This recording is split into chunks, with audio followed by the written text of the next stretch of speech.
All right. So in light of the controversy at the 2024 Paris Olympics, they put out a statement. They gave a fake apology, and what they were saying was like, well, it's not. We're not trying to mock the Last Supper. We're not trying to mock 2 billion Christians across the world. It was really a callback to like a Greek mythology esque type of art piece, and that's what we're really trying to do. And we're not trying to offend you in your religious views. We're not trying to be shocking and get Christians angry. We can get people to talk about it so that we just drive more clicks, and then we issue a fake apology and then scrub it from our own YouTube page. We're not trying to do any of that. That's what they said. But then something leaked. You guys may have not caught this. One of the people from this we all recognize. Justin, Paris Olympics organizers issue apology after they mocked Christianity during their opening ceremony. Organizers say they're really sorry if they offended anyone, which is not an apology, okay? Saying there was never an intention of offending Christians. Clearly, there was clearly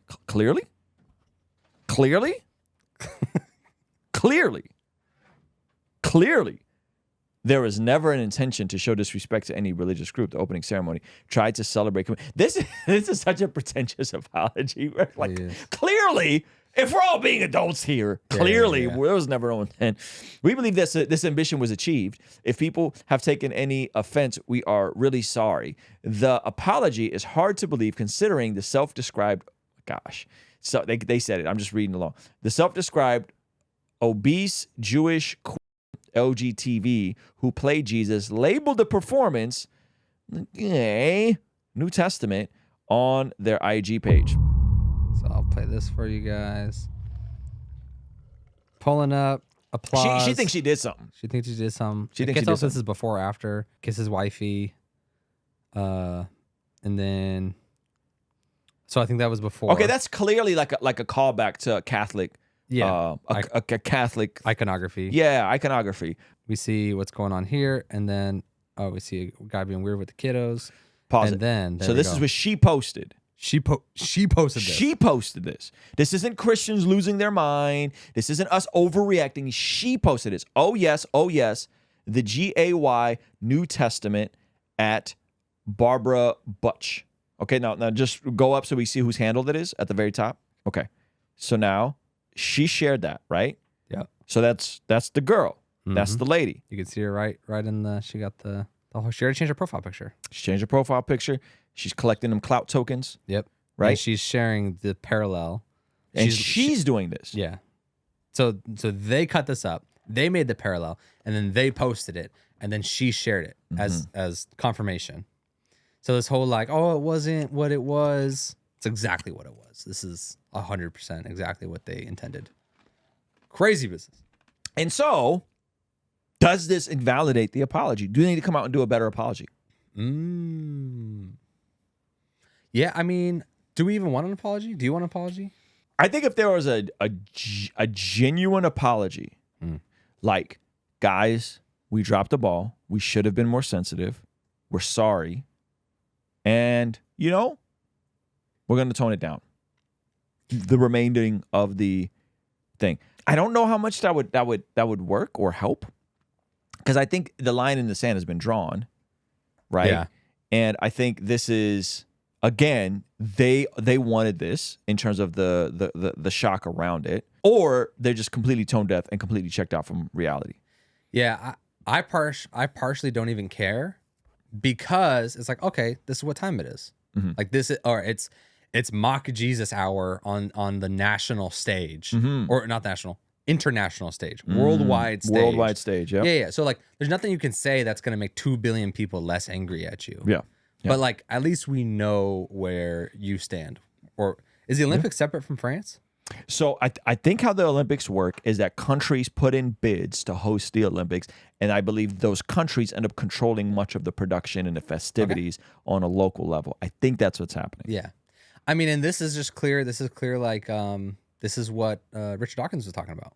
He's like, man, these beautiful countries with really beautiful cathedrals. Yep. I was kind of dunking on Christianity, but now they're replacing it with like not how a human body is supposed to be. Yep. And all along, these countries are having a bigger influx of people from Islam. and that are migrating there. Their birth rates are down. Shocker, shocker, because not as many people are religious. We already know that people that are religious are going to be more likely to have kids and more kids. So their birth rates are down. They're having to import people, which is a way that countries end up mitigating lower birth rates. Is you have to bring in the population from somewhere. So then who are they bringing in? They're bringing in people from Islamic countries. And so a lot, they're saying there's over, I want to say 10,000 mosques being built right now all over Europe. Or maybe even not Europe, maybe just in the UK. And so the actual demographics of these countries is going to change. Yeah. And so I think how do you navigate this? How do you talk about this? The only thing I think they do is they try to platform some sort of Christian voice, so they bring in somebody, like Calvin Robertson, the dude from the UK that came out, and you try to give him like a platform to soften the blow, but there's no way they would do that. I'm just really trying to think from a PR standpoint. Like, how do you balance this out? Like, what do you get? Like, you try to get the Pope to pull up and like try to calm the tensions, watch them swimming, get the Pope kind of like. Yeah, I don't think there's a reasonable balance in this. I think they did what they did. I think they knew what they were doing. I don't know, but I think, is my opinion, they knew what they were doing. They knew this was going to cause backlash. They would never do something like this to mock Islam, and the lady here owned it. Yeah, I think it's a good. I think it's actually made a net positive.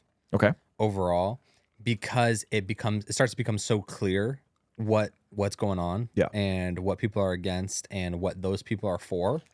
Yep. That, like, if you naturally are already kind of like, oh, they're pushing me to the right, that, like, we know people that are like, all right, I guess I'll go to church now. Yep. Because this crazy, it's so obvious. Yeah, because there's such crazy business going on. Like, so obvious.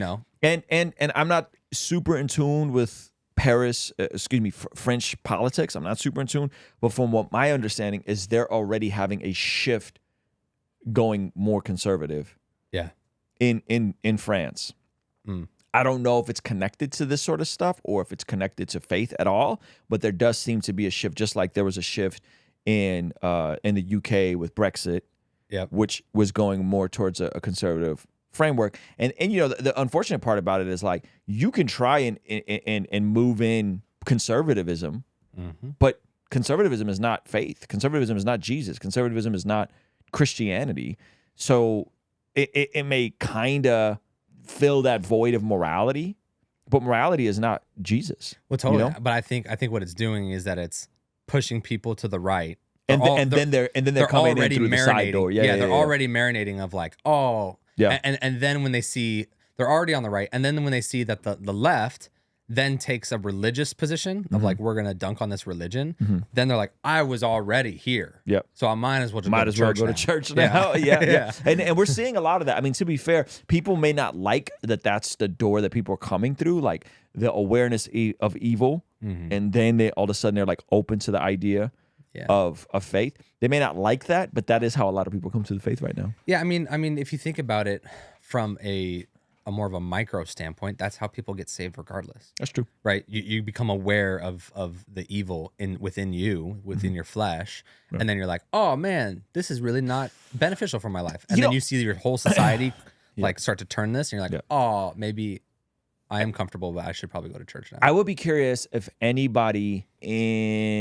athletes are going to say anything or do anything or make any kind of stand, as we saw with the BLM thing. Like, if anybody's going to say, like, a Steph Curry, is anybody going to try to rock out like a Jesus shirt or something, like, you know what I mean? I'd be like, because I know if like the homie Jonathan Isaacs was there, like he would do something. He would try to represent something. He would try to sway the balance and make a statement somehow, So I would be curious if just pull up in a full suit of armor, crusade armor, just like, I don't know, just standing during the national anthem. So let's move on. It'd be interesting though. But I agree with you that I think ultimately it's a net positive.